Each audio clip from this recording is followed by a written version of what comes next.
En las profundidades de una prisión egipcia, José, un joven hebreo, se encontraba.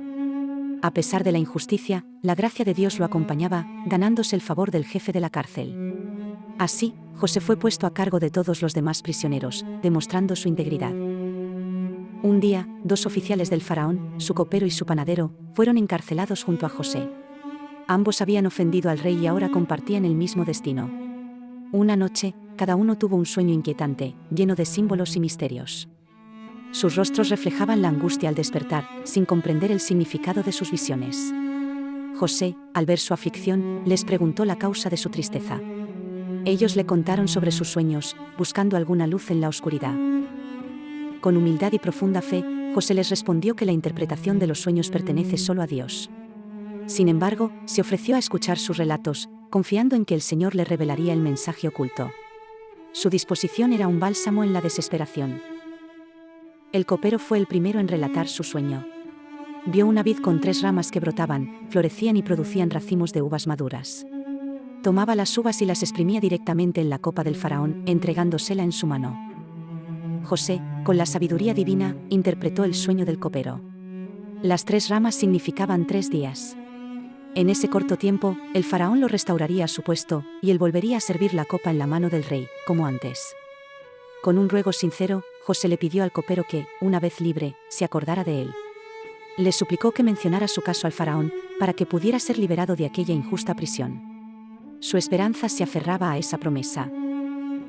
Animado por la interpretación favorable, el panadero también compartió su sueño. Sobre su cabeza llevaba 3 canastas de pan blanco.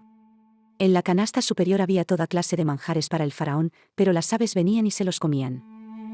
La interpretación de José para el panadero fue sombría. Las 3 canastas también representaban 3 días. Pero en ese lapso, el faraón lo colgaría de un árbol, y las aves de rapiña devorarían su carne, cumpliendo así su destino. Tal como José había predicho, al tercer día, que era el cumpleaños del faraón, sus palabras se cumplieron. El copero fue restaurado a su posición, sirviendo nuevamente al rey. El panadero, en cambio, fue ejecutado, tal como se había anunciado. Sin embargo, a pesar de la exactitud de la profecía y la súplica de José, el copero lo olvidó.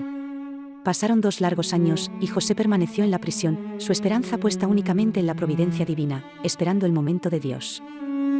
2 años después, el faraón tuvo 2 sueños perturbadores que lo dejaron inquieto.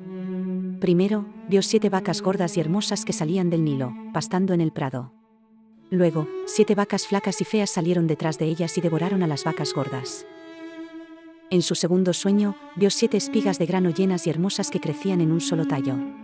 Después, 7 espigas secas, delgadas y marchitas por el viento del este brotaron tras ellas. Las espigas marchitas devoraron a las espigas hermosas. El faraón se despertó turbado y mandó llamar a todos los magos y sabios de Egipto. Les contó sus sueños, pero ninguno de ellos pudo interpretarlos, sumiendo al rey en mayor angustia. La sabiduría humana no lograba descifrar el misterio. Fue entonces cuando el copero, al fin, recordó a José. Le dijo al faraón que en la prisión había un joven hebreo que había interpretado sus sueños y los del panadero con perfecta exactitud. La providencia divina se manifestaba en el momento justo. Inmediatamente, el faraón mandó sacar a José de la prisión. José se afeitó, se cambió de ropa y se presentó ante el monarca. Su apariencia humilde contrastaba con la grandeza del palacio, pero su espíritu era inquebrantable. El faraón le contó sus sueños, y José, con humildad y convicción, respondió. No era él quien tenía la capacidad, sino Dios quien daría al faraón una respuesta favorable. Su fe era el cimiento de su sabiduría. José interpretó los sueños como una sola revelación divina. Las 7 vacas gordas y las 7 espigas llenas representaban 7 años de gran abundancia en toda la tierra de Egipto. Serían años de prosperidad sin precedentes. Pero las 7 vacas flacas y las 7 espigas marchitas significaban 7 años de hambre severa que seguirían a la abundancia. La escasez sería tan grande que borraría el recuerdo de la prosperidad, devastando la tierra. José aconsejó al faraón que buscara a un hombre sabio y prudente para ponerlo a cargo de todo Egipto. Este hombre debería recolectar una quinta parte de la cosecha durante los 7 años de abundancia. Debía almacenar el grano en las ciudades, bajo la autoridad del faraón, para que sirviera de provisión durante los años de hambre. Así, la tierra no perecería por la escasez, sino que estaría preparada para la adversidad. El faraón y todos sus siervos aprobaron el plan de José. El rey reconoció que el Espíritu de Dios estaba en José, pues nadie más poseía tal sabiduría y discernimiento. Era una señal clara de la intervención divina. Entonces, el faraón le dijo a José: puesto que Dios te ha revelado todo esto, no hay nadie tan sabio y prudente como tú. Lo nombró gobernador de todo Egipto, siendo el segundo en autoridad, solo por debajo del faraón mismo. El faraón se quitó su anillo de sellar y lo puso en el dedo de José. Lo vistió con ropas de lino fino y le puso un collar de oro en el cuello. Le dio un nuevo nombre egipcio, Zafnat Panea, y lo casó con Asenat, hija de Potifera, sacerdote de On. José, con la autoridad conferida, recorrió toda la tierra de Egipto. Durante los 7 años de abundancia, recolectó inmensas cantidades de grano, como la arena del mar, y lo almacenó en las ciudades. Su gestión fue impecable. Tal como se había predicho, los 7 años de abundancia llegaron a su fin. La hambruna comenzó a extenderse por todas las tierras circundantes, golpeando con fuerza a las naciones. Pero en Egipto, gracias a la previsión de José, había alimento. Cuando el hambre se hizo severa en la tierra de Canaán, Jacob escuchó que había grano en Egipto. Envió a sus 10 hijos mayores para comprar alimento, pero retuvo a Benjamín, su hijo menor, por temor a que le sucediera algún daño. Los hermanos de José llegaron a Egipto y se postraron ante él con el rostro en tierra. Sin saberlo, estaban cumpliendo los sueños que José había tenido en su juventud, aquellos que habían provocado su envidia y su venta. José los reconoció de inmediato, a pesar de los años y los cambios.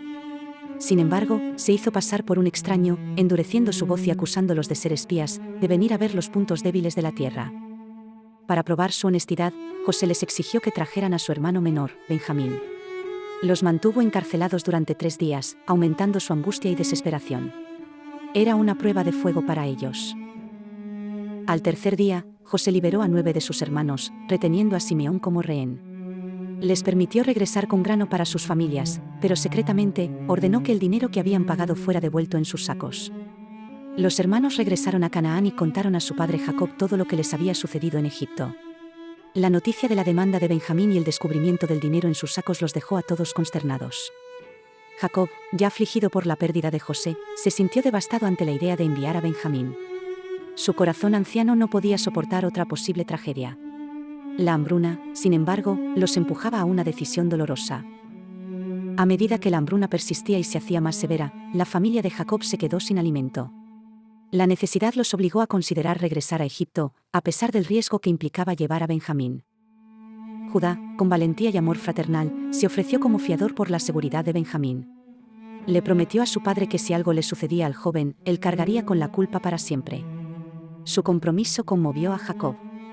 Con el corazón encogido, Jacob finalmente accedió a que Benjamín fuera con sus hermanos. Les dio instrucciones de llevar regalos y el doble de dinero, esperando apaciguar al gobernador de Egipto. Cuando los hermanos llegaron a Egipto y José vio a Benjamín con ellos, la emoción lo embargó. Ordenó que los llevaran a su casa y prepararan un banquete. Su corazón anhelaba el reencuentro familiar.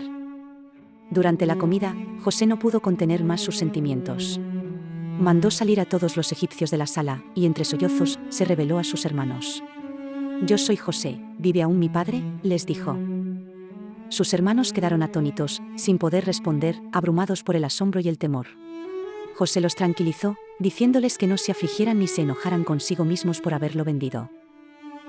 Con una voz llena de fe y gratitud, José les explicó que Dios lo había enviado delante de ellos para preservar sus vidas. No fueron ellos quienes lo enviaron, sino Dios, para salvar a muchas personas. Dios lo había puesto como padre del faraón, señor de toda su casa y gobernador de toda la tierra de Egipto. Su propósito era grande y divino, trascendiendo la maldad humana. José les instó a regresar rápidamente a su padre y decirle que su hijo José vivía y era señor de todo Egipto. Debían traer a Jacob y a toda la familia para que vivieran cerca de él en Gosén. Allí, José los sustentaría durante los 5 años restantes de la hambruna, para que no perecieran. Su amor y perdón eran un testimonio del poder transformador de Dios.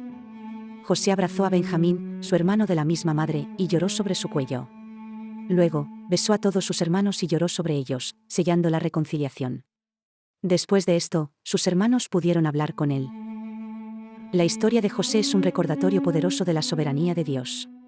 A través del dolor, la traición y la injusticia, él teje un propósito mayor, transformando el mal en bien. Nos enseña que la fe, la paciencia y el perdón son virtudes que nos sostienen en las pruebas. La mano de Dios guía cada paso, incluso cuando el camino parece oscuro y sin esperanza. Que esta narrativa inspire nuestros corazones a confiar plenamente en el plan divino. que nos impulse a perdonar, a perseverar y a ver la mano de Dios en cada circunstancia de nuestra vida.